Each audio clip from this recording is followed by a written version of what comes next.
एक समय की बात है, एक गांव के पास, जहां एक विशाल जादुई जंगल था।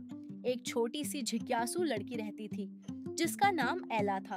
एला को परियों, बात करने वाले जानवरों और जादुई रोमांच की कहानियां पढ़ना बहुत पसंद था। लेकिन वह हमेशा चाहती थी कि वह उन कहानियों को खुद देख सके। परियों से मुलाकात। एक दिन सुबह, जब एला जंगल के पास टहल रही थी, तो उसने एक हल्की सी हंसी सुनी। उसने पलटकर देखा, लेकिन वहां कोई नहीं था। तभी एक चमकती हुई रोशनी उसके पास से गुजरी। वह एक परी थी। नमस्ते, परी ने कहा, जिसकी आवाज घंटियों जैसी मधुर थी। मैं लीला हूँ और मुझे तुम्हारी मदद चाहिए। हमारे जंगल का जादुई क्रिस्टल अपनी रोशनी खो रहा है।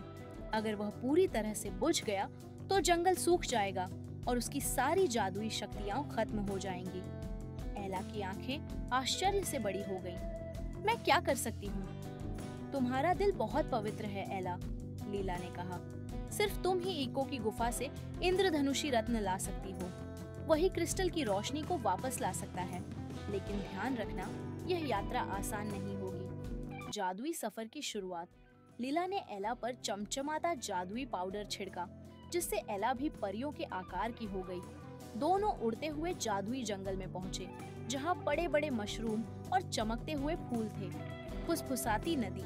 सबसे पहले उन्हें फुसफुसाती नदी पार करनी थी। यह नदी एक बातूनी मछली के द्वारा संरक्षित थी, जो हर किसी से सवाल पूछती थी।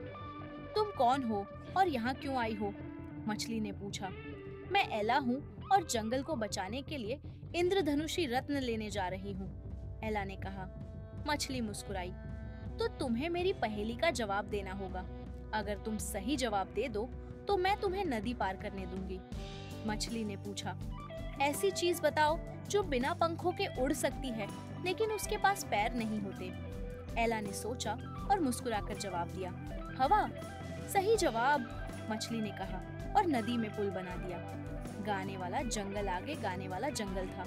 यहाँ हर पेड़, पौधा और जानवर गा रहे थे, लेकिन रास्ता भूल भुलैया जैसा था। तभी एक तोता बोला, सिर्फ वही रास्ता सही है जो सबसे मधुर आवाज में गाता है। ध्यान से सुनो। एला ने ध्यान से सुना और सबसे मीठी आवाज का पीछा किया। वह और लीला बिना गुम हुए जंगल पार कर गए। ईको की गुफा।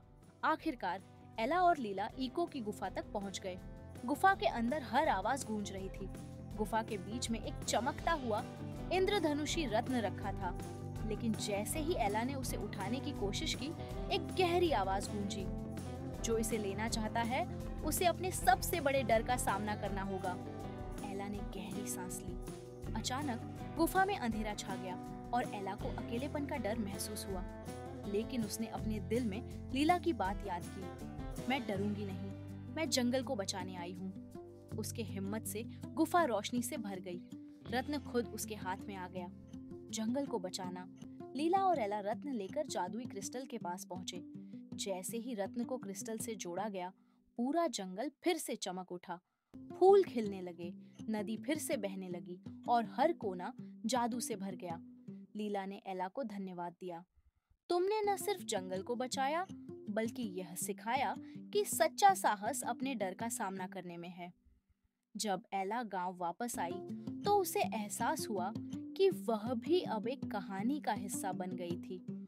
और इस तरह जादुई जंगल और उसकी परियां हमेशा के लिए सुरक्षित हो गईं।